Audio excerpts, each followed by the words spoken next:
आम इंसान को उसका रीजन भी समझ में आए कि हम दिया जलाते हैं पूजा में तो क्यों जलाते हैं, हम अगरबत्ती लगाते हैं तो क्यों लगाते हैं, हम ऐसे ही घुमाते हैं तो ऐसे ही क्यों घुमाते हैं। समझ रहे, इन सब का रीजन है, प्रॉपर साइंटिफिक रीजन है कि हाँ ये करने से ये चीज का इफेक्ट पड़ता है। कि लोग ओपनली मतलब भगवान का नाम लेने से भी शर्माते थे, या लोग ओपनली टीका लगवाने से भी शर्माते थे, अभी भी शर्माते हैं। अभी तो ऑफिस में जाकर दिखाओ टीका लगा के, लोग सोचेंगे वो क्या हो गया तेरे को, भाई तू उस धर्म में फंस गया क्या तू। राम जी नमस्कार। तेरा नाम हिप्पी राइट्स हो गया अब। यस। अभी गेस करो कहाँ पे हूँ मैं। अभी तो पहाड़ पे है, तो बताया था तूने, चद्दर ट्रैक पे गया था। हाँ, मैं अभी लेह में हूँ और अभी दिया जलाया। हाँ, ये इसी के लिए किया मैंने आज ये वीडियो, राम के लिए। नाइस। ये टर्निंग पॉइंट है, मतलब ये अब जो चीज 500 साल से नहीं हुई वो आज हुई, इसका मतलब कुछ तो हो रहा है। सही बात है। ऐसे नहीं है ना, मतलब जब टाइम सही होता है ना तभी होती है चीजें, ऐसी होती ही नहीं है चीजें हवा में। तो this is the right thing, time होना चाहिए, जब टाइम होगा तब फल पकेगा। हाँ, तो अभी वही है, क्योंकि जो जागृत हो रही है बेसिकली भारत की जो चेतना है वो जागृत हो रही है। अभी उसको बस डायरेक्शन देनी है, जो कि बहुत सारे लोग अभी भी भारत में ना भक्ति वाले बहुत सारे लोग हैं जो बिलीफ वाले हैं, ठीक है। भक्ति थी इसीलिए ये इतनी देर तक जिंदा रही, क्योंकि इंटेलेक्चुअल लेवल पे तो लोग खत्म हो गए थे, टॉर्चर कर करके उनको खत्म कर दिया था। बट सिर्फ अंधाविश्वास था लोगों के अंदर कि हाँ भाई राम है, भाई राम है, हमको नहीं पता कैसे बनाया राम सेतु, कैसे पत्थर तैर गए, बट तैर गए, बस लिखा हुआ है। तो बट अभी उस भक्ति को इंटेलेक्चुअल और बाकी चीजों से भी जोड़ना है। कि ये जो लोग मजाक उड़ाते हैं ना कि तुम लिंग की पूजा करते हो, ये ऐसे कैसे तुम्हारे भगवान उड़ रहे हैं, कैसे तुमने विमान बना लिए, तो ये कोई हवा वाली चीज नहीं है, ये साइंटिफिक ही है। बट इस लाइक कि लोगों को साइंटिफिक रीजन भूल गए लोग, और वो चीज याद रह गई है कि हाँ ये हुआ था, बस ये कैसे हुआ था हमको याद नहीं है भाई। तो उसको जोड़ने के लिए लेकिन चेतना को पहले ऊपर आना पड़ेगा, जो कि लोग सोच ही नहीं पाएंगे। नहीं तो आम इंसान को जो जो सीधा हर रोज के खाने के लिए फाइट मार रहा है, स्पेशली इंडिया में तो अभी भी बहुत ज्यादा फाइट है, उसको तो बोलोगे ये सब सोचने के लिए, बोले यार छोड़ रहे यार मेरे को नहीं चाहिए। तो पहले जैसे मोदी करे ना, पहले इकोसिस्टम को ठीक करना पड़ेगा, और धीरे धीरे उसके साथ ही तुमको एक स्पिरिचुअल या एक पॉजिटिव वो नीचे एक सिस्टम बनाना पड़ेगा टू यूनाइट पीपल, ताकि लोग अनेकता में एकता वाली चीज जो कैसे पॉसिबल हो। तो कोई तो एक यूनाइटिंग चीज चाहिए, बट वो नेगेटिव नहीं होनी चाहिए। जब हम पाकिस्तान को देख के यूनाइट होते हैं ना, तो हम नेगेटिव में यूनाइट हो रहे हैं, वो सही नहीं है, क्योंकि वो लॉन्ग टर्म में नहीं चलेगा। वो फिर कल पाकिस्तान को नहीं रहा तो हमको कोई दूसरा दुश्मन ढूंढना पड़ेगा फिर। तो दुश्मन ही ढूंढते रहेंगे फिर यूनाइट होने के लिए। तो पॉजिटिविटी में जब यूनाइट होते हैं तो वो ज्यादा लॉन्ग टर्म में चलता है। तो राम बेसिकली वही पॉजिटिविटी का ही साइन है कि तुम पॉजिटिव रहो, कुछ भी होता रहे पॉजिटिव रहो।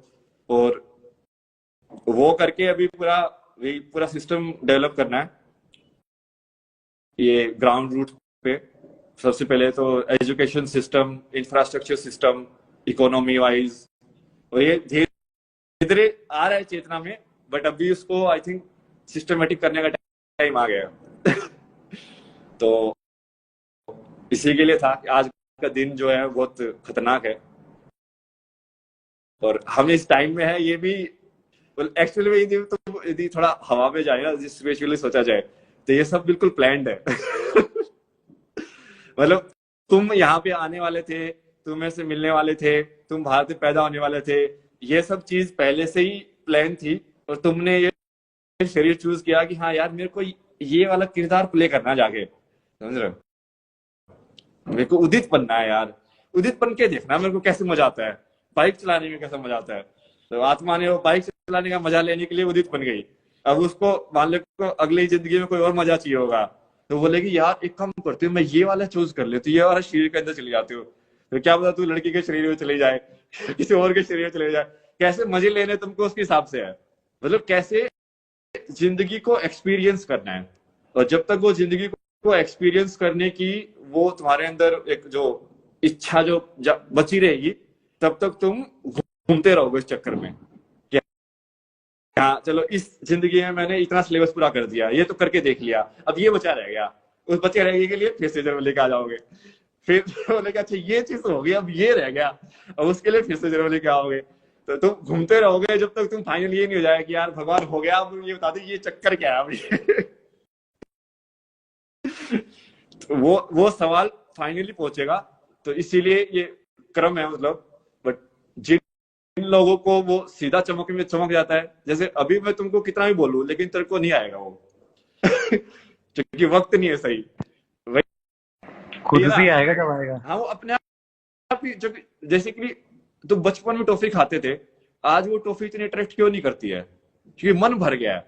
मन भर गया मतलब क्या है कि वो वासना पूरी हो गई है ना, कि मैंने वो करके देख लिया है, उस चीज के पूरे मजे ले लिए हैं, अब मेरे को बस खत्म हो गई उसकी वासना। वो चीज करनी पड़ेगी सारी वासनाओं के साथ कि अपने आप ही भर जाए, कि तुम अपने आप बस शांत बैठ जाओ। फिर तुमको कोई जबरदस्ती शांत नहीं बिठा रहा, तुम अपने आप ही शांत बैठे हो, ऐसे वाली चीज। बट वो वही है, तुम्हारा जो कर्म है उसके हिसाब से होगा। अब धीरे धीरे तुम किस लेवल पे हो, तो इसके हिसाब से वो पूरा सिस्टम बनाया गया था कि गृहस्थ आश्रम भी होगा। क्योंकि जिन लोगों को ये अपने कर्म एंजॉय करने थे उनके लिए गृहस्थ आश्रम बना दिया, मतलब चलो भाई तुम शादी वादी करो, बच्चे पैदा करो, पूरे मजे करो, पैसा वैसा कमाओ, हर चीज के मजे लुटो तुम। और जिन लोग जो थोड़ा उनका हो गया कोटा पूरा, तो उनको बोला कि ठीक है भाई तू संन्यास आश्रम में चला जा, तुम्हारे लिए आश्रम खोल दिया, यहाँ पे पढ़ाई वढ़ाई कर, यज्ञ कर, ध्यान कर, तू अपनी अलग टाइप से उस पे लाइन पे जा। तो जब सोसाइटी को सोचा गया है कि अलग अलग लेवल ऑफ कॉन्शियसनेस के लिए कैसे कैसे उपाय किए जाएं कि सब ऊपर ही जाते रहे, बट अपने हिसाब से ऊपर जाते रहे। मतलब कोई बच्चा मैथ में कमजोर है तो उसको बोला कि तू देखते जैसे पढ़ाई वढ़ाई तो होगी नहीं, अब तेरे को मैं तर्क वर्क के हिसाब से एक्सप्लेन करूँ कि चांद क्यों घूम रहा है, सूर्य क्यों घूम रहा है, तो तेरे को समझ में नहीं आएगा। तो एक काम कर, सूर्य को भी भगवान मान ले और इसकी पूजा करना शुरू कर दे, अपने आप किसी को अंदर चला ही जाएगा। तो वो इसलिए वो भक्ति वाला जो मार्ग है ना, वो उसके लिए बना दिया कि जिसका थोड़ा बुद्धि कम है, ठीक है, ज्यादा सोच नहीं सकता, तो वो सिर्फ भक्ति कर लो, तुम बस भगवान की पूजा कर लो, तो भी धीरे धीरे तुम्हारी चेतना थोड़ी थोड़ी ऊपर चलती जाएगी। जो ज्यादा सोच सकते हैं उसके लिए ज्ञान मार्ग बना दिया कि तू एक काम कर, तू पढ़ाई कर, तू सारे शस्त्र शास्त्र सब पढ़ ले भाई, कोई दिक्कत नहीं है तू, ठीक है, सारे वेद पढ़, उपनिषद पढ़, सब कुछ पढ़ तू, उस पूरा ऐसे एक्सपेरिमेंट करके देख सारी चीज। तो अलग अलग चीज के लिए अलग अलग, मतलब अपनी सोसाइटी जो थी ना बहुत ही खतरनाक तरीके से डिजाइन की गई थी। और आज भी यदि हम यहाँ पे हैं तो वो डिजाइन की वजह से ही थोड़ा बहुत जो बचा हुआ है ना, थोड़ी बहुत जो बची हुई है, हल्का सा रसपस यहाँ वहां कहीं बचा हुआ है, उसके हिसाब से जी रहे हैं। बट अब वक्त आ गया कि अब वही राम आ ही गए, तो अब इसको फिर से स्ट्रक्चरलाइज करके और फिर से मेन स्ट्रीम में, ताकि आम इंसान को उसका रीजन भी समझ में आए कि हम दिया जलाते हैं पूजा में तो क्यों जलाते हैं, हम अगरबत्ती लगाते हैं तो क्यों लगाते हैं, हम ऐसे ही घुमाते हैं तो ऐसे ही क्यों घुमाते हैं। समझ रहे, इन सब का रीजन है, प्रॉपर साइंटिफिक रीजन है कि हाँ ये करने से ये चीज का इफेक्ट पड़ता है। तो वो चीज को फाइनली आगे लेके आना और हर इंसान को उसकी समझ होना, ताकि उसे वो बिलीफ सिस्टम सिर्फ उन लोगों के लिए है जिनकी बुद्धि थोड़ी कम है, और जिनकी बुद्धि थोड़ी ज्यादा है वो एटलीस्ट इसको रीजनिंग में समझे, क्योंकि रीजनिंग में समझने से ज्यादा टाइम तक रहेगा। बिलीफ में तो कल को कोई आगे तुमसे सवाल कर देगा तो तुम भटक जाओगे। तो तुम बोलोगे मुझे तो पता नहीं, कृष्ण ने इतनी शादियां कर दी तो तुम भगवान कैसे हुआ, तो तुम बोलेगे यार बात तो सही है, वैसे मैं कैसे बताऊँ भगवान कैसे। यदि तो राम की एक ही शादी सेलिब्रेट करते हो तो फिर तो कृष्ण तो अजीब हो जाएगा ना कि यार फिर ये भगवान है तो फिर ये भगवान कैसे हुआ। तो क्योंकि वो समझ नहीं है वही, वो समझ अभी लेके आएंगे, अभी उसी के लिए है, ये शुरुआत है। अभी मेरा वही है कि उसी ऊपर पूरा पढ़ाई चल रही है सारी, पूरा क्वांटम कंप्यूटर से लेके मैकेनिकल कंप्यूटर, एनालॉग कंप्यूटर, ये केमिस्ट्री, फिजिक्स, ये न्यूरालिंक, क्या सारी चीजें कैसे कैसे बेसिकली सारे क्या कर रखे ना इन्होंने, शब्द बना दिए बहुत सारे कंफ्यूज करने के लिए, बट अब वो शब्द पढ़ने पड़ेंगे क्योंकि सारे लोग इस पे अटके पड़े हैं। तो किसी को तुम समझाओगे तो बोलेगा कि नहीं नहीं, मैं तो ये ऐसे ऐसे CDP to TP to TP टापी रानी कुछ तो बोल देगा। समझ रहे हो? ये जार्गन वाले जो लोग है ना, जार्गन में जो अटक गए हैं, तो उनको वापस लेके आने के लिए हमको भी जार्गन पढ़ने पड़ेंगे फिर, कि हाँ भाई तेरे जार्गन का मतलब क्या है, ठीक है, तो तू तो यहाँ पे आएगा नहीं तो मैं ही तेरे पास पहुंच जाता हूँ। तो कहाँ कहाँ पे तुम अटके पड़े हो, तो सारी चीज पढ़ के और उसको यूनाइट करने का काम है अभी। बाकी सब लोग अपने हिसाब से एफर्ट मार के।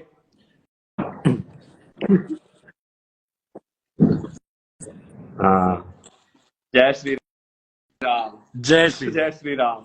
जय श्री राम। ये बेसिकली ये चीज देखना, भारत की चेतना इतनी ज्यादा डाउन हो गई थी कि लोग ओपनली मतलब भगवान का नाम लेने से भी शर्माते थे, या लोग ओपनली टीका लगवाने से भी शर्माते थे। अभी भी शर्माते हैं। अभी भी तो ऑफिस में जाकर दिखाओ टीका लगा के, लोग सोचेंगे वो क्या हो गया तेरे को, भाई तू उस धर्म में फंस गया क्या तू, समझ रहे हो? तो ये राम का बनना ये थोड़ा अपलिफ्ट कर रहा है, बट इसको थोड़ा और ऊपर लेके जाना है ये, तो और इसको थोड़ा समझा के, ताकि लोग ओपनली, थ्रोट चक्र बंद है बेसिकली ना, तुम बोल नहीं पा रहे हो जो तुम महसूस कर रहे हो, क्योंकि तुमको डर है। डर वो तुम्हारी जो याददाश्त है ना, जो चेतना की याददाश्त है 1000 सालों की, उसकी वजह से है। क्योंकि 1000 साल तक तुमको बोलने नहीं दिया गया था भगवान का नाम, तुमको बोलते ही तुमको कोई अटैक करने आ जाता था, क्यों तू उधर के तुम्हारा कोई लड़की उठा के ले जाता था। तो वो याददाश्त है, धीरे धीरे जनरेशन आफ्टर जनरेशन वो ट्रांसफर हुई है। बट अब हमारी जनरेशन ऐसी है जिसके पास खतरनाक टाइम है कि हम उसको बदल सकते हैं, और यही एग्जैक्टली टाइम है। और ये बहुत ही इस जनरेशन के पास मतलब सुनहरा मौका है कि मतलब युग परिवर्तन में पार्टिसिपेट करने का, जो कि कभी कभी होते हैं। तो ये अपने आंखें के सामने होते देखने का कि हाँ हम कल को ये ऐसी माया में फंसे हुए थे और अब यहाँ पे निकल के आ गए। ठीक है, चलो फिर तुम निकलो, हम भी जाते हैं। चलो, जय श्री राम। जय श्री राम।